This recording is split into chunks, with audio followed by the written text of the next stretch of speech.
প্রত্যেকেই ঈমান আনতেছে আল্লাহর প্রতি, ফেরেশতাদের প্রতি, কিতাবের প্রতি এবং রাসূলদের প্রতি। লা নুফাররিকু বাইনা আহাদিন মির রুসুলি, আরে কথা তারা বলে, ঈমানদার যারা হয় তারা এই কথা বলবে যে আমরা কোন রাসূলগণের মধ্যে কোনো পার্থক্য সূচিত করি না। সব রাসূলকে আল্লাহ পাক সব প্রেরিত হয়েছেন কার পক্ষ থেকে? আল্লাহর পক্ষ থেকে সব রাসূল এসেছেন, নাকি নিজে নিজেই কেউ দাবি করেছেন আমি রাসূল?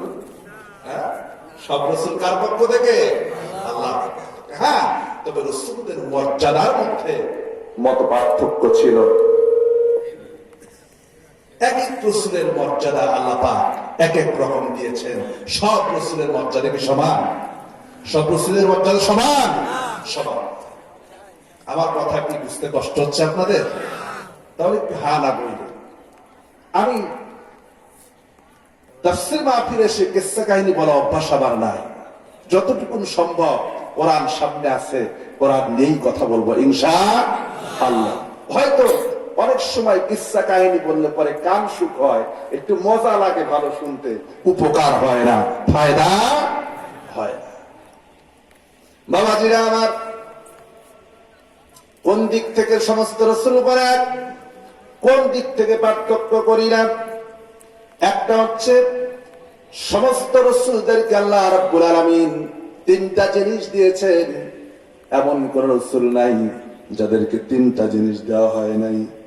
এক নম্বরে দিলেন মুজিজা। কি দিয়েছেন বলেন? মুজিজা দিয়েছেন। সমস্ত নবীদেরকে মুজিজা দেওয়া হয়েছে, রাসূলদেরকে মুজিজা দেওয়া হয়েছে। দুই নম্বরে আল্লাহ পাক দিয়েছেন ওহী দিয়েছেন, আল্লাহর পক্ষ থেকে ওহী নাজিল হয়েছে। আর তিন নম্বরে এই পৃথিবীতে আল্লাহ রাব্বুল আলামিন যত নবী এবং রাসূল প্রেরণ করেছেন, সমস্ত রাসূলদেরকে আল্লাহ পাক পৃথিবীর শ্রেষ্ঠ মানুষ বানিয়েছেন, শ্রেষ্ঠ চরিত্রবান বানিয়েছেন। রাসূলদের চাইতে শ্রেষ্ঠ চরিত্রের মানুষ পৃথিবীতে আসে নাই, ভবিষ্যতে আসবে। তারা ছিলেন সবচেয়ে শ্রেষ্ঠ মানুষ, শ্রেষ্ঠ চরিত্রের অধিকারী, অথচ তারা পৃথিবীতে নির্যাতিত, নিপীড়িত, নিষ্পেষিত হয়েছেন কি হন নাই? হয়েছে। এদিক থেকে নবীদের মধ্যে কোনো পার্থক্য নাই। আল্লাহ আফসোস করে বলেছেন, ইয়া হাসরাতান আলাল ইবাদি মা ইয়াতিহিম মির রাসূলিন ইল্লা কানু বিহি ইস্তাহজিউন। আল্লাহু আকবার। আল্লাহ রাব্বুল আলামিন আফসোস করে বলেছেন, আফসোস বান্দার উপরে, এমন কোন রাসূল দুনিয়ায় পাঠাই নাই, এমন কোন নবী দুনিয়ায় পাঠাই নাই যার উপরে তৎকালীন সমাজ, তৎকালীন রাষ্ট্র, তৎকালীন ক্ষমতাধররা, তৎকালীন বিত্তশালীরা তাদের উপর অত্যাচার করে নাই, নির্যাতন করে নাই, নিপীড়ন করে নাই। যাদেরকেই পাঠিয়েছি তাদের উপরেই তারা নির্যাতন করেছে, নিপীড়ন করেছে, চালিয়েছে, দেশ থেকে তাড়িয়ে দিয়েছে, এমনকি দেশ থেকে তাড়াবার জন্য ষড়যন্ত্র করেছে। ঠিক কিনা বলেন? আজকে যারা সেই রাসূলদের উত্তরসূরি, যারা আজকে তাদেরকেও দেশ থেকে তাড়িয়ে দেওয়ার জন্য ষড়যন্ত্র হয় কি হয় না বলেন? কথায় কথায় বলে যে দেশ থেকে তাড়িয়ে দেবো, দেশেই রাখবো। দেশ কি তোমার বাবা? বাবাজিরা আমার, আল্লাহ রাব্বুল আলামিন এরপরে বলছেন, ঈমানদারদের বৈশিষ্ট্য বর্ণনা করেছেন। আল্লাহ পাক বলেন, ওয়াকালু সামি'না ওয়া আতা'না। ঈমানদারের বৈশিষ্ট্য হলো, মুমিন বান্দার বৈশিষ্ট্য হলো, আমরা তো সকলেই ঈমানদার। সকলেই কি বলেন?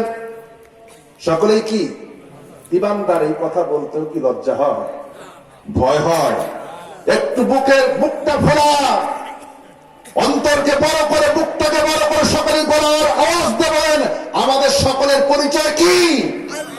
ঈমানদার। আমাদের সকলের পরিচয় কি? ঈমানদার। এর চাইতে বড় পরিচয় এই দুনিয়ার বুকে আর কিছু হতে পারে না। আল্লাহর কাছে মুমিন হিসেবে যদি দাঁড়াতে পারি, ঈমানদার হিসেবে যদি আল্লাহর সামনে দাঁড়াতে পারি, মুমিন হিসেবে যদি কিয়ামত দাঁড়াতে পারি, জীবনটা সফল। আর যদি মুমিন হতে না পারি, জীবনটা কি ব্যর্থ। মুমিনের বৈশিষ্ট্য আল্লাহ পাক বলেছেন ওয়াকালু সামি'না ওয়া আতা'না।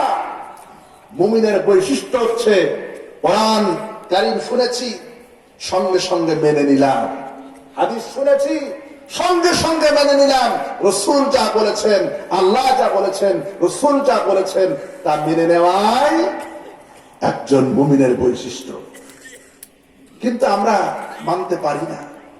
অনেক সময় ইমাম সাহেব যদি ইসলামী আইনের কথা বলে, কোরআনে কারীমের রাজনীতির কথা বলে, অর্থনীতির কথা বলে, বিচার ব্যবস্থার কথা বলে, তখন আমরা অনেক সময় বলি এইগুলি কি কোরআনে আছে?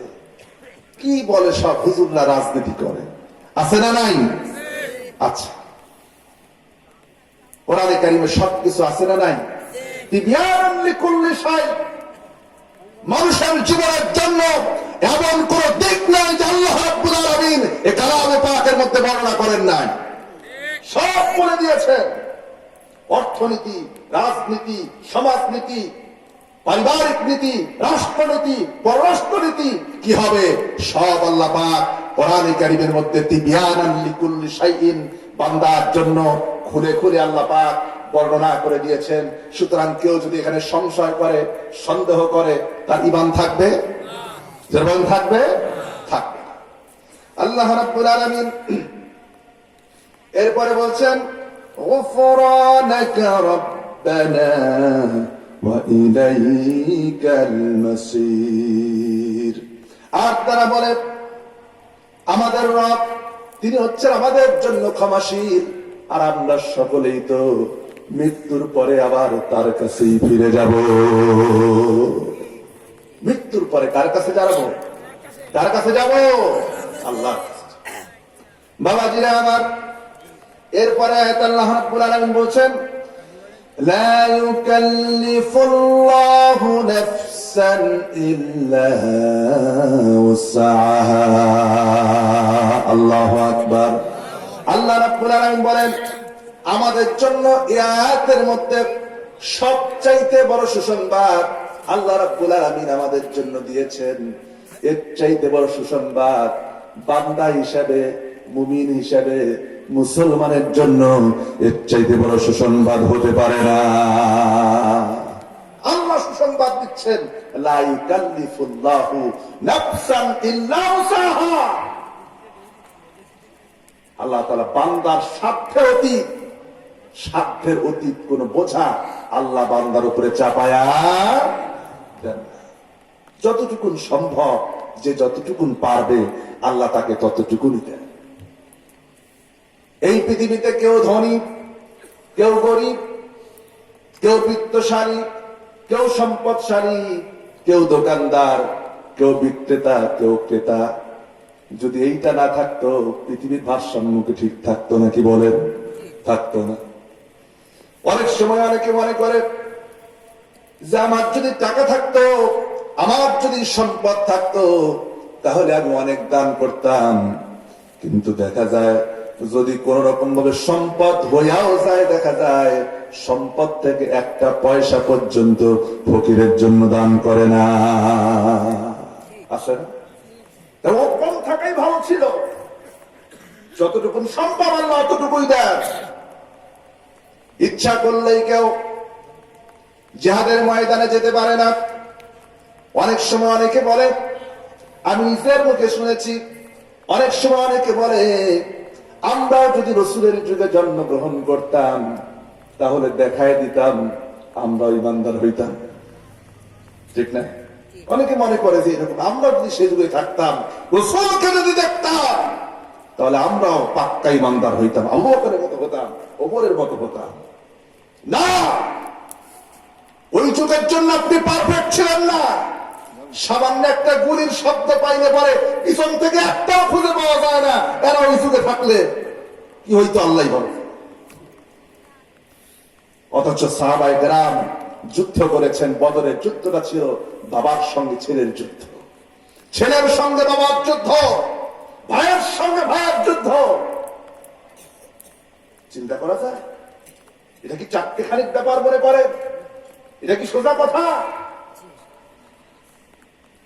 হযরত আবু বকর রাদিয়াল্লাহু তাআলা আনহুর সন্তান আব্দুর রহমান তখন ইসলাম গ্রহণ করেন নাই, যখন বদরের যুদ্ধ চলছে। আব্দুর রহমান এসেছে কাফেরদের পক্ষ থেকে, আর আবু বকর রাদিয়াল্লাহু তাআলা আনহু গিয়েছেন মুসলমানদের পক্ষ থেকে বদরের প্রান্তরে। যুদ্ধ চলছে, যুদ্ধ শেষ হয়ে গেল। আব্দুর রহমান ইবনে আবু বকর বন্দী হলেন মুসলমানদের হাতে। বন্দী হওয়ার পরে আব্দুর রহমান ইবনে আবু বকর বাবা আবু বকরকে ডেকে বলছেন, বাবা, বদরের প্রান্তরে একবার না, দুইবার না, তিনবার আমি আপনাকে আমার তরবারির সামনে পেয়েছিলাম, কিন্তু আপনি বাবা এই কথা মনে করে আমি আপনার উপরে আঘাত করতে পারি নাই। হযরত আবু বকর বলছেন, সন্তানরা শুনে রাখ, আমি আল্লাহর নামের কসম করে বলি, বদরের প্রান্তরে যদি একটা মুহূর্তের জন্য যদি আমার তরবারির সামনে তুমি পড়ে যেতে, তাহলে সন্তান হিসেবে আমার তরবারি তোমাকে রক্ষা করতো না, কারণ তোমার সাথে আমার সম্পর্ক তখন আদর্শের মিল হবে। যখন আদর্শের মিল নাই, কোন সম্পর্ক নাই। আজকে আমরা আদর্শ দেখে অনেক সময় সমাজের ভিতরে সম্পর্ক করতে হলে পর ভালো মানুষের সঙ্গে যার সম্পর্ক হয় সে একদিন ভালো হয়ে যায়, ঠিক না? সৎসঙ্গে স্বর্গবাস, অসৎ সঙ্গে স্বর্গবাস। বাবাজিরা আমার, এবার আসেন, আল্লাহ রাব্বুল আলামিন বলছেন, লাহা মা কাসাবাত ওয়া আলাইহা মাকতাসাবাত। আপনি যতটুকুন করবেন, যা করবেন, যতটুকুন আমল করবেন, যতটুকুন ভালো কাজ করবেন, রব্বুল আলামিন সেই অনুযায়ী আপনাকে প্রতিদান দেবে। কমও দেবেন না, বেশিও দেবেন না।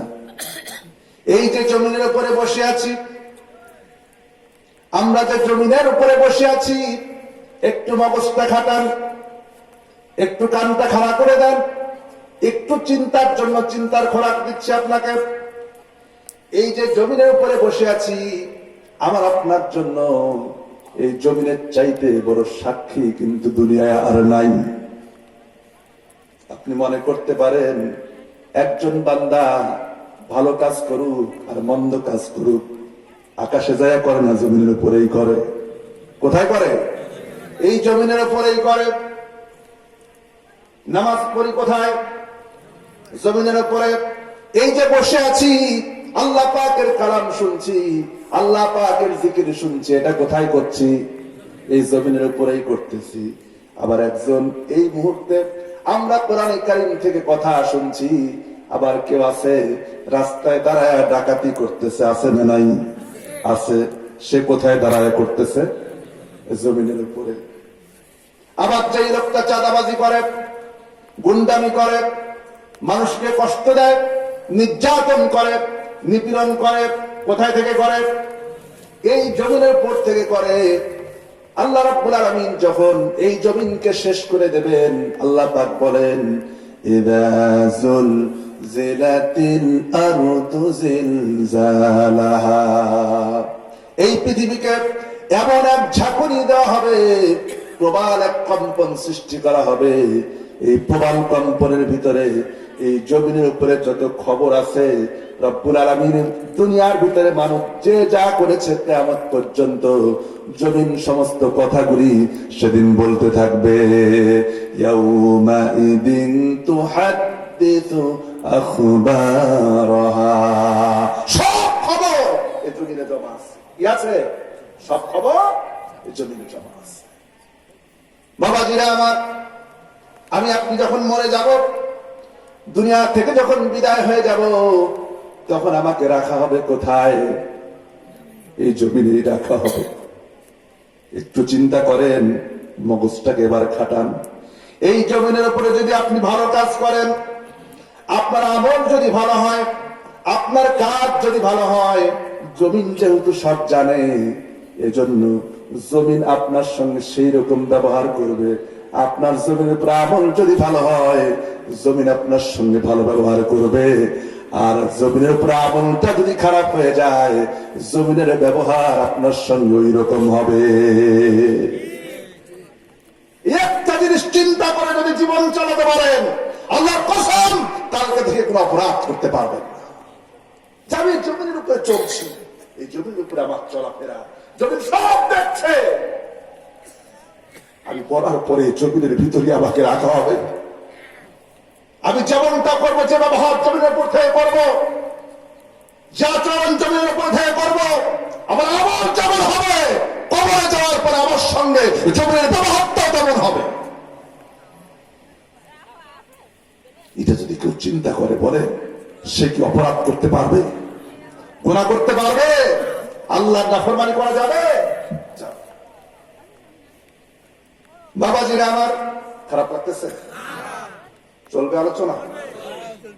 বাবাজিরা আমার, আল্লাহ রাব্বুল আলামিনের পরে বলছেন, বান্দাকে দোয়া শিখাচ্ছেন, আমাদেরকে দোয়া শিখাচ্ছেন।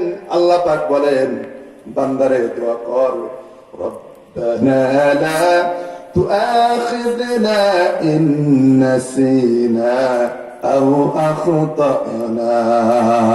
আল্লাহু আকবার। আল্লাহ রাব্বুল আলামিন বলেন, আল্লাহ মেরাজের রাত্রিতে तमाम পৃথিবীর মানুষের জন্য আল্লাহ দোয়া শিখাই দিলেন, বান্দারে দোয়া কর, রব্বানা লা তুআখিযনা, আয় আল্লাহ আমাকে ধরো না, আমার অপরাধগুলিকে ধরো না। যে অপরাধগুলি আমার অজান্তে, যে অপরাধগুলি হয়ে যায়, আমার ভুল থেকে যে অপরাধগুলি হয়ে যায়, মানুষ তো অনেক সময় না জেনেও অন্যায় করে ফেলে, করে কিনা কোন? না জেনে করে। আল্লাহ রাব্বুল আলামিন দোয়া করতে বলছেন, বান্দারে দোয়া কর, রব্বানা লা তুআখিযনা ইন নাসিনা। বান্দারে দোয়া কর, রব্বুল আলামিন আমার অজান্তে যে অপরাধগুলি হয়ে গেছে, আমার না জানা সত্ত্বেও যে ভুলগুলি আমি করে ফেলেছি, রব্বুল আলামিন এই ভুলের জন্য কিয়ামতের দিন আমাকে জবাবদিহি করো না। তারপরে দোয়া করো, রব্বানা ওয়ালা তাহমিল আলাইনা ইসরান কামা হামালতাহু আলাল্লাযীনা মিন ক্বাবলিনা। রব্বুল আলামিন আমার উপরে এমন কোন বোঝা চাপাই দিও না, এমন কোন পরীক্ষা আমাকে করো না। আমি তো দুর্বল ইমানদার, আমি তো খুবই দুর্বল তোমার বান্দা। আয় আল্লাহ, বড় বোঝা সহ্য করতে পারবো না, বড় কোন পরীক্ষা আসলে বড় পরীক্ষায় হয়তো উত্তীর্ণ হতে পারবো না। হঠাৎ করে আমরা যেমন ইমানদার, আমাদের ইমানের যে অবস্থা, আপনি বলেন বড় কোন পরীক্ষা যদি আল্লাহর পক্ষ থেকে এসে যায়, তাহলে আমাদের দ্বারা উত্তীর্ণ হওয়া সম্ভব নাকি? সম্ভব না। আল্লাহ দোয়া করতে বলেছেন, বান্দারে দোয়া কর, আল্লাহর কাছে দোয়া করো, আয় আল্লাহ তাআলা এমন কোন বোঝা আমার উপরে চাপাই দিও না, যে বোঝা আমি সহ্য করতে পারবো না, যে বোঝা আমি নিতে পারবো না। আয় আল্লাহ তাআলা তুমি আমার উপরে এমন কিছু করো না। আর আল্লাহ পাক বলছেন, ওয়ালা তুহাম্মিলনা রব্বানা ওয়ালা তুহাম্মিলনা মা লা তাকাতা লানা বিহি। আল্লাহ তাআলা এমন কোন বোঝা আমার উপরে চাপাই দিও না যা আমি বহন করতে পারবো না। ওয়াফু আন্না, আমাকে ক্ষমা করে দাও, আমাকে ক্ষমা করে দাও। ওয়াগফির লানা, আমাকে ক্ষমা করে দাও। ওয়ারহামনা, আমার উপর রহম করো। ওয়া আনতা মাওলানা, আয় আল্লাহ তোমার চাইতে বড় অভিভাবক আমার জন্য তো আর কেউ নাই। বলেন, আল্লাহর চাইতে বড় অভিভাবক বান্দার জন্য আর কেউ আছে নাকি? জোরে বলেন, আছে। আমার আপনার সব চাইতে বড় অভিভাবক কে? চিৎকার করে বলেন কে? আল্লাহ চাইতে বড় অভিভাবক তো কেউ নাই। দুনিয়ার কার কাছে চাইবেন, কার কাছে বলবেন মনের কথা? দুনিয়ার কারোর কাছে বলে লাভ নাই, আছে নাকি? কেউ কি আপনাকে সাহায্য করতে পারবে? কেউ কি আপনাকে বাঁচাতে পারবে? কেউ তো পারবে না। আমরা তো 5 ওয়াক্ত নামাজের মধ্যে বলি, ইয়্যাকা না'বুদু ওয়া ইয়্যাকা নাস্তাঈন। আয় আল্লাহ, তোমার ইবাদত করি আর তোমার কাছে সাহায্য। দেখুন, এই পৃথিবীর ভিতরে ইউনূস আলাইহিস সালাম যত বড় বিপদে পড়েছিলেন, এত বড় বিপদে দুনিয়ার আর কোন মানুষ পড়েছে কোনদিন? পড়ে। মাছের পেটের ভিতরে ভিতরে মাছে গিলে ফেলেছে। একদিকে মাছের পেটের অন্ধকার, আরেকদিকে পানির অন্ধকার, আরেকদিকে রাতের অন্ধকার। তিন অন্ধকারের ভিতর থেকে আল্লাহ পাক বলছেন ফানাদা ফিদ যুলুমাত। তিন অন্ধকারের ভিতর থেকে ইউনূস আলাইহিস সালাম তিনি যদি দুনিয়ার কাউকে ডাকতেন, কেউ কি শুনতো নাকি? ওই জায়গা থেকে হাজারো চিৎকার করলে পরে শোনার কেউ নাই, দেখার মতো কেউ নাই। ওই সময় ইউনূস আলাইহিস সালাম স্মরণ করলেন আল্লাহ রাব্বুল আলামিনকে। মাছের পেটের ভিতর থেকে চিৎকার দিলেন, লা ইলাহা ইল্লা আনতা সুবহানাকা ইন্নী কুনতু মিনাল যালিমিন। যারা পারেন পরে সবাই আমার সাথে, লা ইলাহা ইল্লা আনতা সুবহানাকা ইন্নী কুনতু মিনাল যালিমিন। লা ইলাহা ইল্লা আনতা, আল্লাহ তুমি ছাড়া কোনো ইলাহ নাই, তুমি ছাড়া কেউ নাই। এমন একটা জায়গা আসছি, আল্লাহ তুমি ছাড়া কেউ নাই। সুবহানাকা, তুমি সর্বময় ক্ষমতার অধিকারী, ক্ষমতার আধার, পূর্ণ পবিত্র। ইন্নী কুনতু মিনাজ যালিমিন, আয় আল্লাহ আমি আমার নফসের উপরে জুলুম করেছি, আমারে বাঁচাও। আল্লাহ পাক কি ডাক শুনেন নাই? ডাক শুনেছেন কিনা? ডাক শুনেছেন। শুধু ডাক শুনেন নাই, আল্লাহ রাব্বুল আলামিন বলেন ফাস্তাজাবনা লাহু ওয়া নাজাইনাহু মিনাল গাম্মি ওয়া কাযালিকা নুনজিল মুমিনিন। আল্লাহু আকবার। আল্লাহ রাব্বুল আলামিন বলেন আমি ইউনূসের ডাক শুনলাম আর তাকে মাছের পেটের ভিতর থেকে বাঁচায় দিলাম। শুধু ইউনূসকে বাঁচালাম না, ও দুনিয়ার মুমিনেরা শোনো, ওয়া কাযালিকা নুনজিল মুমিনিন। আমার দুনিয়ার মুমিন বান্দারা যদি বিপদে পড়ে যায়, মুসিবতে যদি পড়ে যায়, আর ইউনূসের মতো করে আমার কাছে যদি কাঁদতে পারে, ফরিয়াদ করতে পারে, আমাকে যদি ডাকতে পারে, আমি রব্বুল আলামিন সঙ্গে সঙ্গে আমার মুমিন বান্দাদেরকেও বিপদ থেকে বাঁচাইয়া দেব। বাবাজিরা আমার, এই জন্য পৃথিবীর মানুষের জন্য শ্রেষ্ঠতম অভিভাবককে, মুমিনদের যে শ্রেষ্ঠ অভিভাবক আল্লাহ, আল্লাহ রাব্বুল আলামিন অন্য জায়গায় বলেছেন আল্লাহু ওয়ালিয়ুল্লাযীনা আমানু ইখরিজুহুম মিনাদ-দুলুমাতি ইলান-নূর। আল্লাহু আকবার। আল্লাহ রাব্বুল আলামিন বলেন নিশ্চয় মুমিনদের অভিভাবক হচ্ছেন আল্লাহ, মুমিনদের বন্ধু হচ্ছেন আল্লাহ, আর তিনি মুমিন বান্দাদেরকে দুনিয়ার অন্ধকার থেকে বের করে রব্বুল আলামিন আলোর পথ দেখায় দেয়। জান্নাত জাহান্নামের পথ থেকে বের করে আল্লাহ তাআলা মুমিন বান্দাদেরকে জান্নাতি বান্দা করে দেন। যেমন আল্লাহু আকবার। মুনাজাত করে দেব নাকি? মাঝে মধ্যে তুই একজন উঠতেছেন,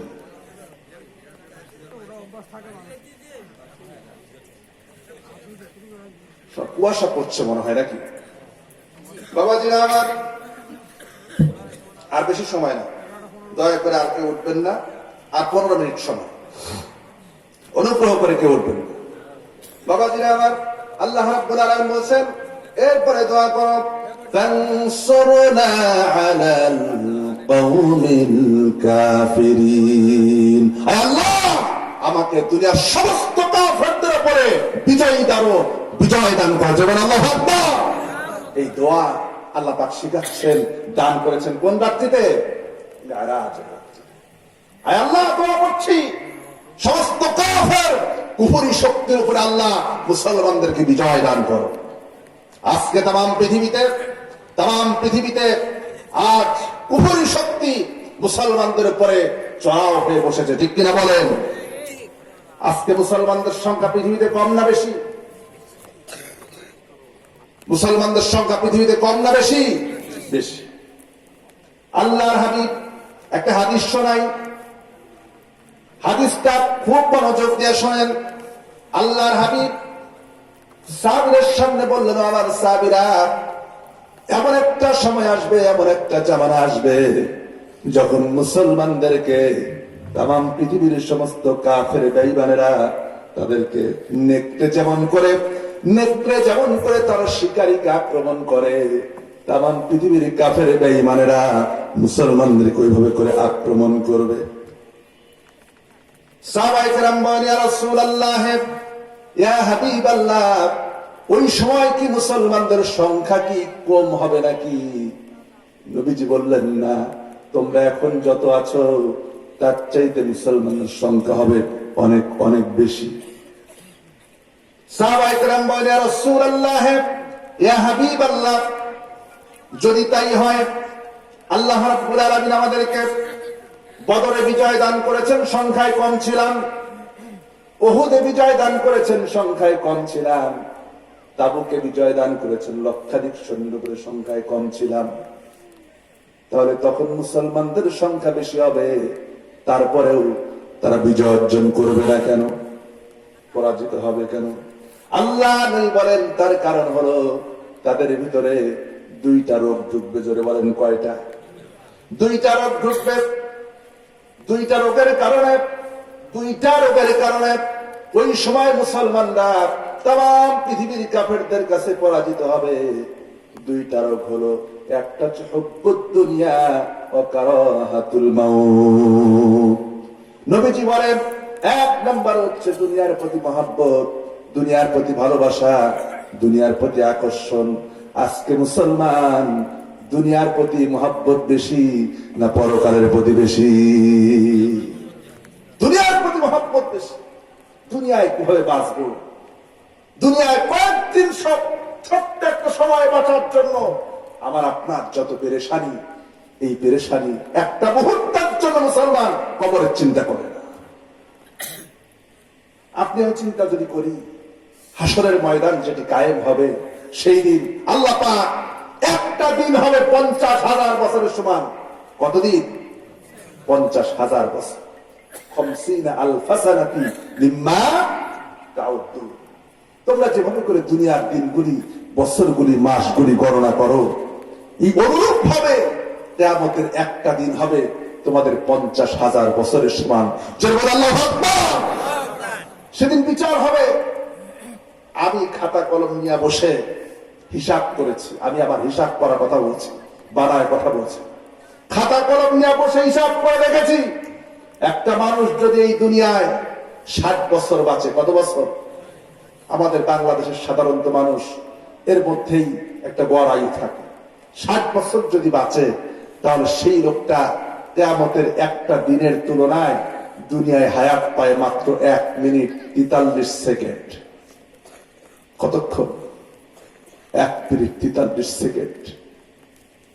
হাসরের একটা দিনের তুলনায় আপনি দুনিয়ায় 60 বছর বাঁচতে পারে, আপনি হাসরের দিনের তুলনায় বাঁচেন মাত্র 1 মিনিট 43 সেকেন্ড। একটু মাথার ভিতরে কথাটা ঢুকায় দেন, মাথার মগজ দিয়ে চিন্তা করেন, ভাবেন।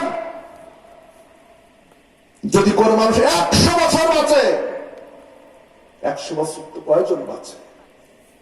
পুরা কেশবপুর খুঁজতে পারে, মনিরামপুর খুঁজতে পারে, 100 বছর হায়াত পেয়েছে এরকম লোক 2-4টা খুঁজে পাওয়া এখন বেঁচে আছে, ঠিক না? 100 বছর যদি কেউ বাঁচে, তাহলে সে আখিরাতের জীবনের তুলনায়, ওই একটা দিনের তুলনায় দুনিয়ায় হায়াত পায় 2 মিনিট 53 সেকেন্ড। 1 মিনিট 10 সেকেন্ড বেশি। তাহলে মাত্র 1 মিনিট 1.5 মিনিটের জীবনের জন্য, পুরো 2 মিনিটের জীবনের জন্য আমার কত পেরেশানি। কত টাকা ব্যাংক ব্যালেন্স করব, কত টাকা ব্যাংকে জমাবো, সন্তানকে ব্যারিস্টার বানাবো, ম্যাজিস্ট্রেট বানাবো, ডাক্তার বানাবো, ইঞ্জিনিয়ার বানাবো, বাড়ি করব, গাড়ি করব, টাকা পয়সা করব, কত পেরেশানি। কিন্তু আমি যে মরে যাব, 1 মিনিট 43 সেকেন্ড জীবন পার হয়ে যাওয়ার পর আমি দুনিয়া থেকে চলে যাব, দুনিয়া থেকে বিদায় হয়ে যাব। এই বিশাল একটা জীবন, যে জীবনের কোনো শেষ নাই, শুরু আছে, যা কোনদিন শেষ হবে না, সেই জীবনের জন্য আমি আর আপনি কি সমান তৈরি করেছি, কি করেছি আমি আর আপনি? কতটুকুন করেছি। আজকে যদি মরে যাই, এখান থেকে বের হতে হতে যদি মালাকুল মউত আলাইহিস সালাতু ওয়াস সালাম যদি চলে আসে, এখন যদি বিদায় হয়ে যায়, কবরে গেলে জবাব দেবো কি জবাব দেবো? আমি মাত্র 2-4টা মিনিট ধৈর্য ধরে কোরআনের মাহফিলে বসতে পারি না। আফসোস মুসলমানদের জন্য।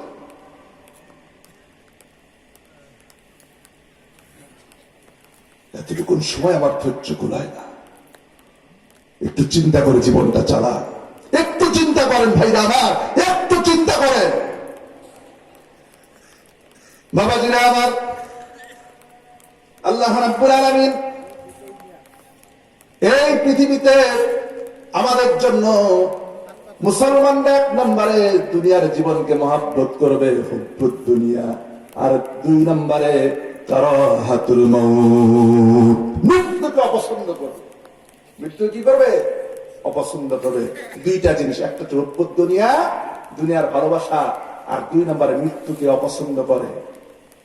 যেখানে মউত, মৃত্যুর কথা শুনলে পরে আমরা ভয় পাই, কিন্তু মৃত্যুর জন্য প্রস্তুতি নেই না। আর মৃত্যুকে যারা আলিঙ্গন করতে জানে, আল্লাহ রাব্বুল আলামিন তাদের সম্মান দুনিয়াও যেমন বাড়ায় দেন, আখিরাতেও বাড়ায়। দেখেন, মৃত্যুকে আলিঙ্গন করতে শিখেছিল আমাদের শহীদ ওসমান হাদি। তিনি তো তার বক্তৃতায় যুবকেরা শুধুমাত্র আইডল হিসেবে, আইডিওলজিক্যাল পার্সন ছিলেন আমাদের শহীদ ওসমান হাদি। যুবকদের জন্য আইডল মান করে এবং ব্যক্তিদেরকেই মানো যিনি মৃত্যুকে আলিঙ্গন করতে শিখেছেন। তিনি তো বারবার বলতেন, আমি ইনসাফের পক্ষে কথা বলতে, যে ইনসাফ কায়েম করতে, যে যদি আমি শহীদ হয়ে যাই, আমি হাসতে হাসতে আল্লাহর দরবারে দাঁড়াবো। এ কথা কয়জন বলতে পারে? কয়জন মুফাসসির আছে, কয়জন মুফতি আছে? আমার মতো হুজুর দাম আছে নাকি এগুলার? আল্লাহ পাক, আল্লাহর কবুলিয়াত না থাকলে পরে হয় না। আল্লাহ এমন ভাবে কবুল করেছেন যে যাই বলুক না কেন আল্লাহ তাকে কবুল করেছেন। আল্লাহ রাব্বুল আলামিন যখন কোন বান্দাকে যখন কবুল করেন, কাউকে যখন মহব্বত করেন, আল্লাহ পাক যখন কাউকে ভালোবাসেন, তখন আসমানের ফেরেশতাদেরকে বলে দেন, ও আমার ফেরেশতারা, আমি আমার অমুক বান্দাকে ভালোবাসি, তোমরাও তাকে ভালোবাসো। আসমানের ফেরেশতারা দুনিয়ার সমস্ত